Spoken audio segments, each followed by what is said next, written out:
Mapagpalang araw mga kapanalig ko kay Kristo, ang inyong brother Nico Cruz po ito. Kumusta po kayo? Bago pong lahat, God is forever in control. If we strive to thrive for God's greater glory, we can thrive with God's grace. Ulitin po natin yan, mga kapanalig. Active participation dramatically affects our conscious success. Our success conscious.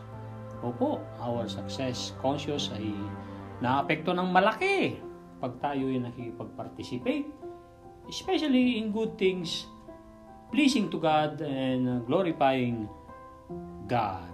Sabihin niyo po ako, if we strive, magsikap, to thrive for God's greater glory, we can thrive. Yun. And then, we should exercise because we love and appreciate God. We should exercise, kung di nyo po kayong everyday, at least a few times a week. Pero ako po ay meron po akong cardio at aerobics program. May kasamang nanonood ng video na YouTube. Pag yung gusto ko, yung pipiliin kong makakadagdag sa akin, makakapag-glorify sa Panginoon, at audio. So habang nag-exercise ako ng cardio at aerobics sa aking 11 feet na length basement floor, at saka ang wide niya, ang lapad niya ay nasa 5 talampakan, ay doon ko ginagawa ang exercise daily. In the morning po yan, in the morning, kasi talagang kung kaya nating in the morning tayo mag-exercise, ang laking tulong sa brain, sa body. Kaya, we should exercise because we love and appreciate God. At lagi po natin tatandaan, ang ating body ay templo ng Holy Spirit. Kaya patatagin ng Espiritu ang payo ng Desiderata ni Max Ehrmann, 97 years poem translated into so many languages. Patatagin ng Espiritu. Ang scripture for today galing sa Great is Thy Faithfulness, mga kapanalig. Ito po, nasa Psalm chapter 69, verse 30, tinapos sa 32. It says, I will praise the name of God with a song. The humbles shall see this and be glad. Ang dalawang quote for today, ito po, we can rejoice. Our debts, utang, been paid. Magalak tayo dahil ating mga utang, debts ang ginamit po rito with S, plural, kaya mga utang ay nabayaran na. Sino nagbayad? Si Kristo Jesus na mahal na mahal tayo at kailangan din natin mahalin ng todo. Alalahanin natin siya ang daan, siya ang ilaw, siya ang katotohanan. Walang makakarating sa Ama, deklarasyon ni Lord Jesus Christ, kung hindi daw dadaan sa Kanya. Amen. Papuri sa Panginoon. Ito po ang karugtong, all of our sin on Christ was laid, nailatag. He wants now to live our days. Anong pinapagawa ni Lord Jesus Christ? He wants us now to live our days. Gusto niya tayong ipamuhay ng ating buhay ngayon. Ang mga araw na natitira pa sa ating buhay ngayon. In thankfulness and endless praise. Paano? In thankfulness and endless praise. Ito pa, napakagandang quote about joy. Joy is the result of a right relationship with God. Ulitin natin ang sabay-sabay, mga kapanalig. Thank you. Joy is the result of a right relationship with God. Dasalin po natin ang napakagandang dasal na turo ni Dr. Mike Murdock sa The 58 Leadership Secrets ni Lord Jesus Christ. Tinalakay po natin yan sa grasya ng Panginoong Hesus sa Spotify. 58 Leadership Secrets. Ibig sabihin, 1 leadership a day, kaya 58 days nating tinapos yan. Nasa Spotify, i-type lamang po ang pangalang Nick Cruz. Kung gusto nyo lamang, mga kapanalig, nagsasuggest lang po. Ito na po ang dasal. Dear Jesus, I believe that you died for me and rose again on the third day. I confess I am a sinner. I need your love and forgiveness. Come into my heart.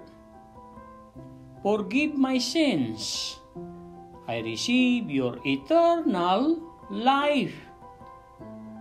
Confirm your love by giving me kapayapaan, kagalakan, at supernatural love for others. Can we say Amen? Amen. Maraming salamat. Pa natin ang ating Panginoong Hesus.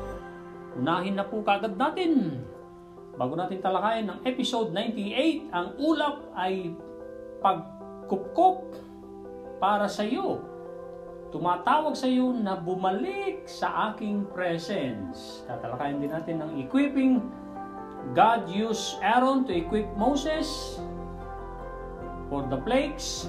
Nasa Exodus 5:1 sa the Maxwell Leadership Bible at the Law of the Picture, Tangible Leadership. At yung mga quote sa Happy to Serve, especially to make a difference, especially to give God the only credit for Him only, for God only. Ito na po ang napakagandang scriptures na binahagi ni Kuya Romy de Vera Cruz, galing kay Father J.D. Saldivar, TV Maria, for today, November 16. Ito po ang sabi ni Father J.D. na sinare, ibinahagi ni Kuya Romy sa aking Facebook Messenger. Tuwing umaga po yan, meron akong pagkaing napakagandang Word of God and words of encouragement. Galing sa Banal na Espiritu, sa tulong ng Banal na Espiritu at sa aking Kuya Romy. Ito po, hanapin mo ang kalooban ng presensya ng Diyos sa kalooban ng puso. Ulitin natin ng sabay-sabay, mga kapanalig. Hanapin mo ang kalooban ng presensya ng Diyos sa kalooban ng puso mo. Napaka-powerful about emotion quote. You can only win when your mind is stronger than your emotion. Binahagi ni Kuya Romy, ang nag-quote po nito ay unknown, hindi po nagpakilala. Ulitin natin ng sabay-sabay, mga kapanalig. You can only win. Mananalo ka lamang when your mind is stronger than your emotions. Kapag ang iyong isip ay mas matatag, mas malakas kaysa iyong emosyon. Usually, malakas talaga ang mind. Walang tatalo sa mind, lalo ang subconscious mind. Pero pag pinakinggan natin ang ating negative emotions, ay yan ay talagang magiging stronger ang emotion. At sususugan ko yan, sabi ni Napoleon Hill at Andrew Carnegie sa book na The Mental Dynamic book, The Mental Dynamite, The Mental Dynamite book, 1908 interview, sinulat ni James Whittaker, isang Australian na nakatira na sa Amerika. Meron din siyang version na Think and Grow Rich, The Legacy. Sabi doon, our emotions. Review ko po dito sa binahagi ko para tama, sakto-sakto. Ito po, exercise. Yeah. Emotions without reasons are our greatest enemies.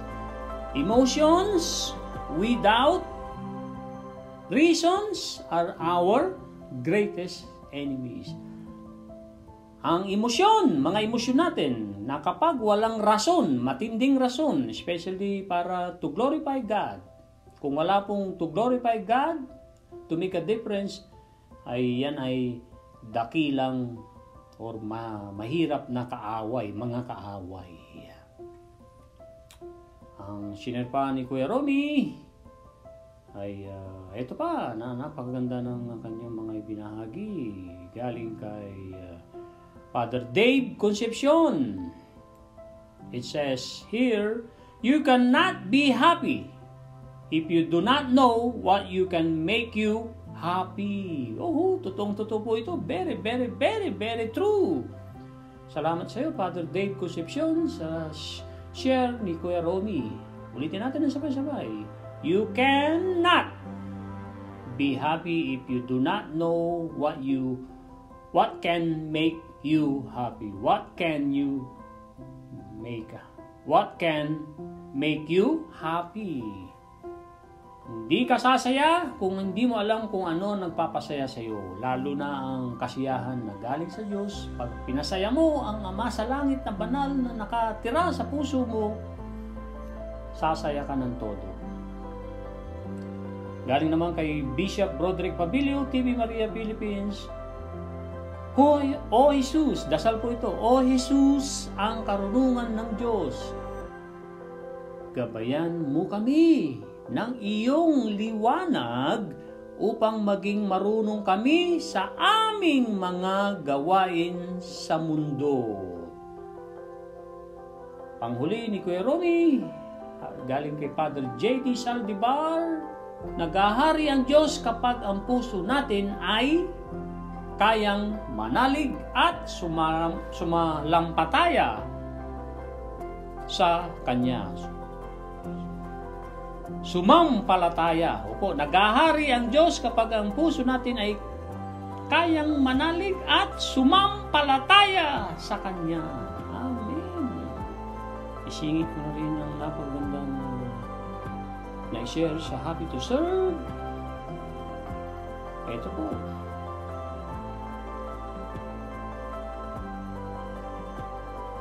Walo or 6 na departments ng ating mind. Opo, 6 departments of our mind ayon sa magkasunod-sunod na inayos, sinabuhay at nagkaroon ng proven na po ito.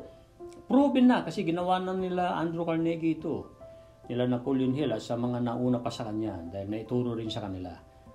Ang number 1 ng ating department ng ating mind ay willpower, galing sa Panginoon yan. Yan ay binansagang Supreme Court. Number 2, sa pagkasunod-sunod po willpower number 1, number 2, emotions. Meron pong 14 na emotions, nahati sa 7 positive emotions at 7 negative emotions. Allow me to share to you the first 7 positive emotions. The emotion of desire, the emotion of enthusiasm, the emotion of love, the emotion of faith, the emotion of sex, the emotion of romance, and the positive emotions, hope. Ang kailangan i-regulate po natin yan, especially the emotion of sex. Kailangan i-regulate or kontrolin. Kailangan i-regulate or i-stimulate. And then, kailangan kontrolin ang 7 negative emotions, which is matinding kalaban natin itong mga tao na ito. Mga tao tayo, matinding kalaban natin ito. The 7 negative emotions ay emotion of greed, the emotion of hatred, the emotion of anger, the emotion of revenge, the emotion of superstitions, the emotion of jealousy, and the emotion of fear. Usually, natatalo tayo sa anger, pati sa revenge, lalo na pagka meron tayong narinig na masamang salita, gaganti kaagad tayo. Kailangan, ang dapat natin gawin ay mag-isip muna and then kumilos. Mag-isip muna pag may narinig tayo, pag may nagawa ng masama ang ating kapwa sa atin, isipin muna natin bago tayo kumilos. Ang magandang pag-iisip ay nasusulat sa Galatians 5 chapter 5 verse 22-23, fruit of the Spirit, hindi fruits, fruit of the Spirit. Kabisado na po ito ni Kuya Romy. Love, joy, peace, patience, kindness, faithfulness, gentleness, generosity, and self-control. Ang nasusulat sa Philippians chapter 4 verse 8 hanggang 9 ay malaking tulong din para makontrol natin ang emotion of anger, emotion of revenge.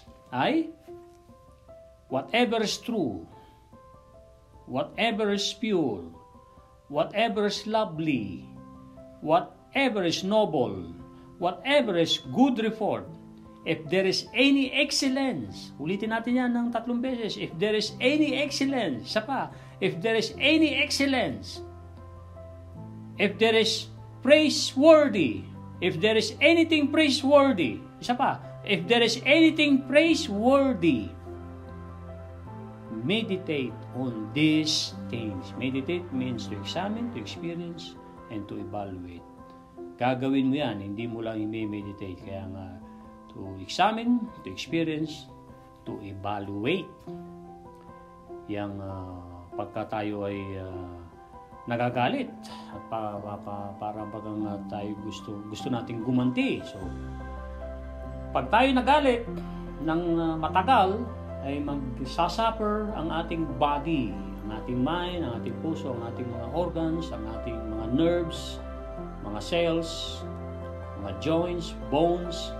Magsasuffer po yan. Kaya kung hindi na iwasang magalit agad na kailangan tapusin agad, magpatawad agad para huminto na sa pagdurusa ang ating mga nerves, mga cells, ang ating brain, ang ating puso, mga organs, ating blood. Kaya nga, para magkaroon ka ng good blood chemistry, kailangan ka muna magkaroon ng good na pag-iisip, good na emosyon. Exercise is a king. Nutrition is a queen. Put them together and you will have a kingdom. Jack LaLanne, Pride and Discipline, awesome book. Opo, libro po yan. Pwede rin mapakinggan yan sa Audible. Mapakinggan po sa Audible. Pride and Discipline na libro. Exercise is a king. Nutrition is a queen. Put them together and you will have a kingdom.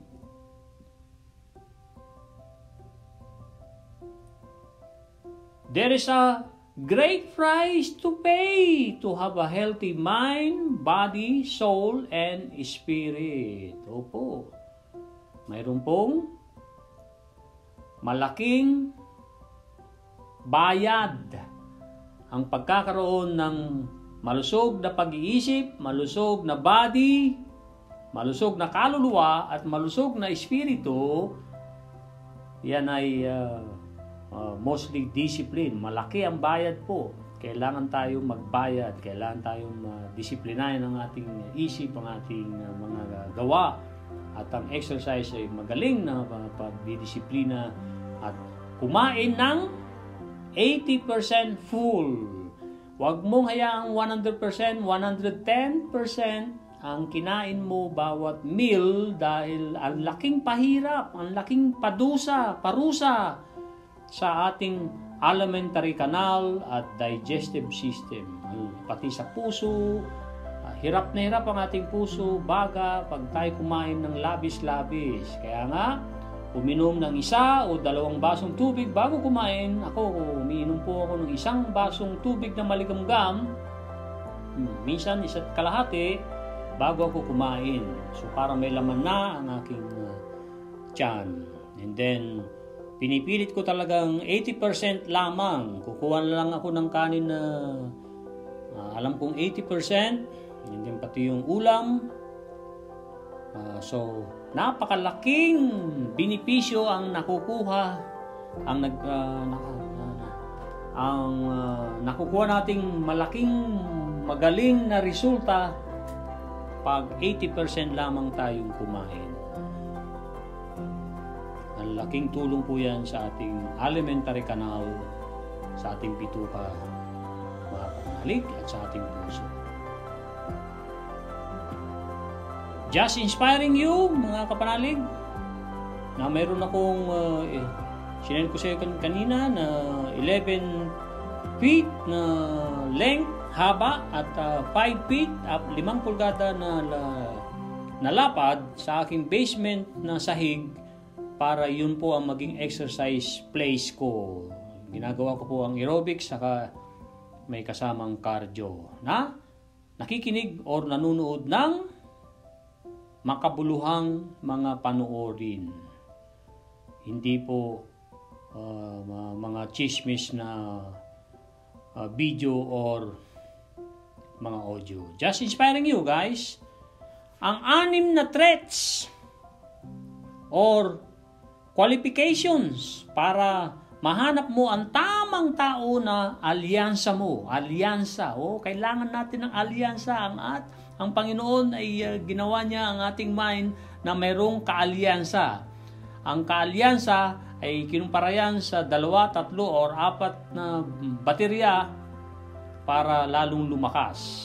Mas lalakas ang ating isip kung mayroong kaalyansa. At the best na kaalyansa daw, mayroong isang babae. Kasi iba daw na kaalyansa, no, in a positive way ang babae. At the best na kaalyansa, una, nating mga kalalakihan ay ang ating mga asa-asawa, kung meron na po kayong asawa. The best yan na kailangan maging kaalyansa mo ang misis mo. Si Henry Ford, ang number 1 na kaalyansa niya ay ang misis niya. At nung binabati ko siya at mayroon siyang ups and downs din, ay laging ang misis niya ay nandyan. So, the best kaalyansa ang ating misis. At itong 6 na traits or qualifications ay ito rin ang proseso ng paghahanap ng mga teammates. Opo, ng mga teammates or empleyado kung ikaw ay business owner. Number 1, sabi ni Napoleon Hill, dependability. Dependable ba ang kaalyansa mo? Kung hindi yan ang tamang tao. Kailangan siyang maging dependable. Kahit wala ka, aandar siya, kikilos siya, meron siyang initiative taker siya, at meron din siyang skills na resource-oriented siya. Kaya dependability ay nilagay na number 1 dyan. Kapag hindi dependable ang i-hire mong empleyado, kung ikaw ay boss, huwag mong ituloy. Hindi magbibigay ng magandang resulta. Kailangan dependable na kayang tumapos. Yes, kayang tumapos ng trabaho kahit wala ang boss. Kahit wala ang boss, nagtatrabaho, pumapasok ng maaga, umuwi ng late. Dahil alam niya ang kanyang employer ay ang Panginoong Ama sa Langit. Number 2 na traits or qualification bilang kaalyansa sa negosyo, business partner, or empleyado ay loyalty, ayon kay Napoleon Hill. Loyal ba tayo sa Diyos? Siyempre. Kailangan maging loyal sa Diyos.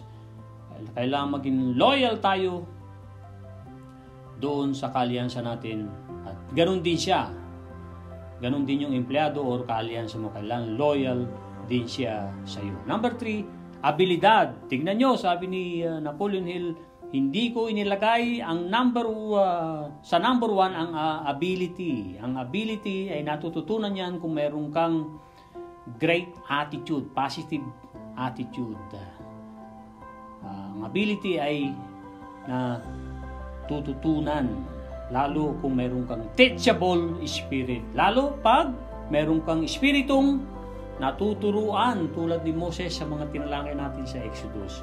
And then number 4 na traits, qualifications, PMA. Ano po ang PMA? Positive mental attitude. Number 5, going the extra mile. Ang kaalyansa o empleyado dapat alam niya ang method na going the extra mile. Na alam niya na ang universe, ang ating Panginoon ay super giver. Magtanim ka ng isang buto ng kamatis sa tamang panahon, binungkal mo, diniligan mo, binigyan mo ng mineral or fertilizer na makakabuti sa lupa, ay hindi isang kamatis ang ibibigay sa inyo. Napakaraming kamatis. So, going the extra mile ay mahalaga din. Number 5 yan. And then number 6, applied faith. Ano po ang ibig sabihin ni Napoleon Hill dito sa kanyang librong nilagay sa YouTube audio na your right to be rich. Yes, your right to be rich. Number 6 na traits and qualifications ay applied faith. Ibig sabihin, ang pananampalataya mo ay sasamahan mo ng positibong gawa. Kahit nabigo ka, ay gumagawa ka pa rin at iniisip mo kung paano mag-improve. At nakikipag-alyansa ka na ikaw ay mayroong teachable spirit, na ikaw ay coachable, na ikaw ay mapagpasalamat sa Diyos, mapagpasalamat sa tao, na magalang ka. So yan ay applied faith dahil ang faith pag walang aksyon ay patay na pananampalataya. Kaya applied faith with great positive action. Ito na po ang mga scriptures for today sa episode 98. Sa tulong ng Banal na Espiritu, babasahin na po natin. Nasa Psalms chapter 73 verse 23 and 24. It says, "Nevertheless, I am continually with you. You hold me by my right hand. You will guide me with your counsel, and afterward receive me to glory." Ang kasunod po ay nasa 1 Corinthians chapter 13 verse 12. It says, "For now we see in a mirror dimly, but then face to face. Now I know in part, but then I shall know just as I also am known."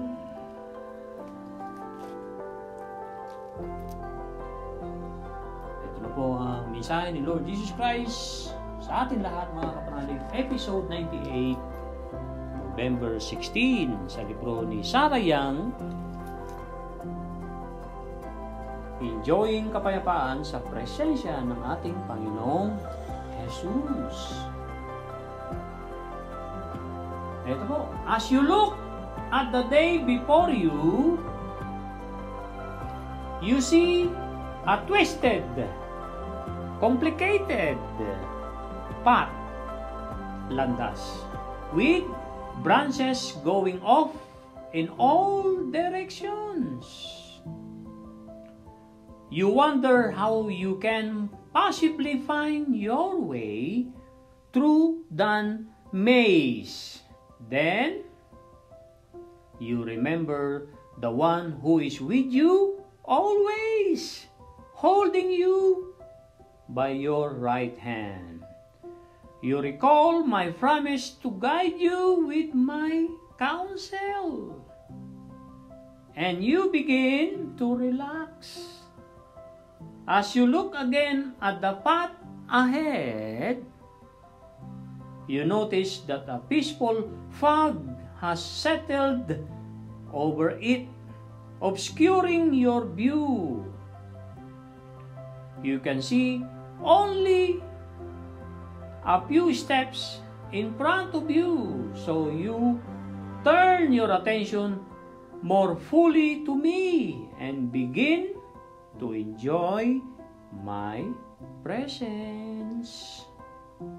The fog is a protection for you, calling you back into the presence, into the present moment. Although I inhabit all of space and time, you can communicate with me only here and now. Someday, the fog will no longer be necessary, for you will have learned to keep your focus on me and on the path just ahead of you. Yun po ang napakagandang mensahe ni Lord Jesus Christ sa atin lahat, mga kapanalig, sa libro ni Sarah Young, Jesus Calling.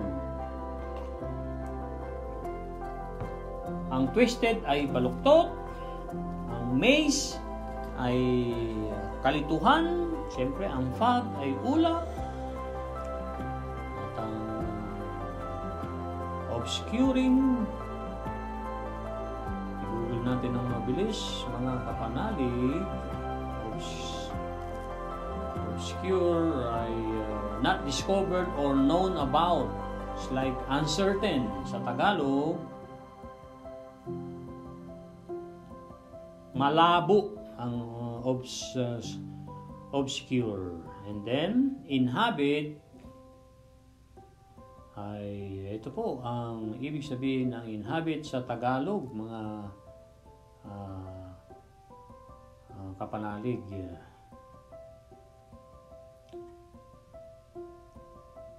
Panahanan ang ibig sabihin ng inhabit. So, pag nilay-nilay na po natin ang mensahe ni Lord Jesus Christ sa ating lingwahe sa tulong ng Banal na Espiritu para sa gloria ng ating Panginoong Jesus. Para sa gloria ng ating Panginoong Jesus.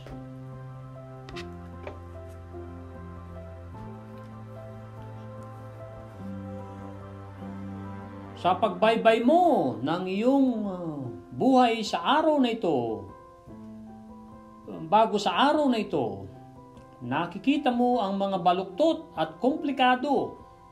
Komplikado ay magulo na landas. At sanga-sanga itong hina sa iyo sa mga iba't ibang directions. Ikaw ay nagtataka kung paano ang posibleng makahanap ka ng iyong daan through sa kalituhan. Pero naalala mo kung sino yung tao na laging nandyan para sa iyo. Sino po ang tinutukoy ni Lord Jesus Christ diyan? Siya mismo. Pero naalala mo ang isa sa tao na laging nandyan sa iyo, which is si Lord Jesus Christ yan. At umahawak sa iyo sa iyong kanang kamay. At umahawak sa iyo, anak, sa iyong kanang kamay. Naalala mo ang aking mga pangako para ikaw ay bantayan at turuan. At yan ay magbibigay sa iyo ng pagkakataong makakapagsimula ka ng mag-relax. Sa pagtingin mo uli ng mga landas mo ahead of you, bago marating ang mga sitwasyon na yan, ay nagkakaroon na ng kapayapaang ulap na bumabalot sa iyo, all over you. At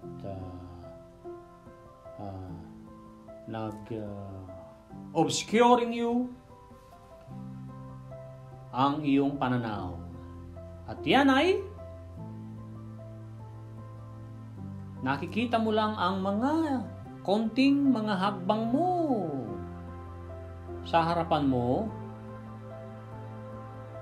Kaya ang iyong atensyon ay ibinibigay mo pa ng buong buo sa akin para magkaroon ka ng kagalakan sa aking presensya. At magagalak ka sa aking presensya.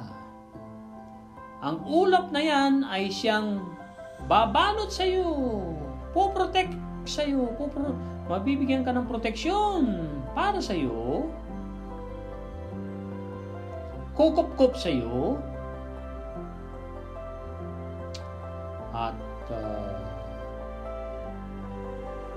nananawagan na bumalik ka sa oras ngayon, present moment, kung ano yung kinaroroonan mo ngayon at ano man ang sitwasyon mo ngayon. Pero I inhabit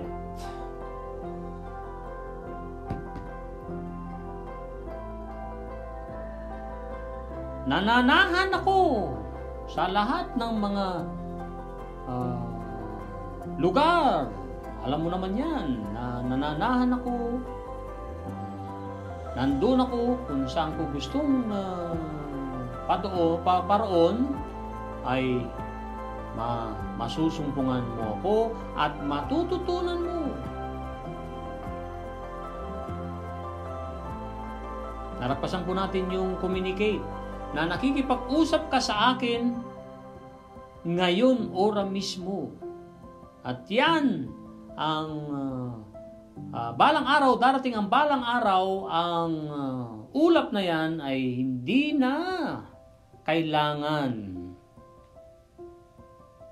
na ikaw ay natuto na tumutok sa akin at sa landas ng ahead of you, at sa landas na tinatahak mo, anak.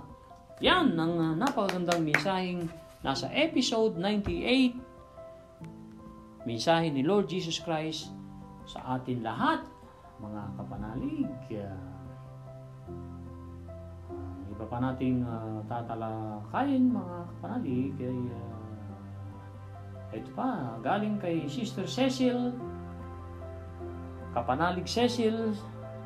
Dalawa po ang kanyang isinare. Una ay nasa 1 Peter chapter 4 verse 11. It says, "If any man speaks, let it be as it were oracles of God. If any man serves, let it be as one of the strength which God supplies, that in all things God may be glorified through Jesus Christ, to whom belong the glory and dominion forever and ever." Can we say Amen, mga kapanalig? Amen. Salamat, mga kapanalig. Galing pa rin kay Kapanalig Cecil, nasa Psalms chapter 147 verse 3 sa New King James Version, "He heals the broken-hearted and binds up their wounds." Opo, lalo na pag nanatili tayo sa presensya ng Panginoon, sinisikap nating sumunod sa ating Panginoong Hesus, pag nananatili tayo sa ating Panginoong Hesus, pag tinatanggap natin ang lahat ng may pasasalamat, ang lahat ng kanyang biyaya, pati ang mga pagpayag niya sa mga trials ng ating buhay, pagsubok, ay sasamahan tayo. At kung sinisikap din natin na tayo ay to reproduce, na nagtatanim ng salita ng Diyos sa abot ng ating makakaya sa tulong ng Banal na Espiritu. Amen? Kaya, ang ating Panginoon ay nagpapagaling sa mga broken-hearted, mga nabigo, at binabalutan niya, ginagamot niya sa kanyang paraan ang mga sugat natin. Yan po ang ating episode 98. Maraming salamat sa inyong lahat. God is forever in control. If we strive to thrive for God's greater glory, we can thrive with God's grace. And regularity is a king. Measure your progress and adjust your plans and actions to become better aligned na kahilera sa tagumpay. God bless everyone. Bye now.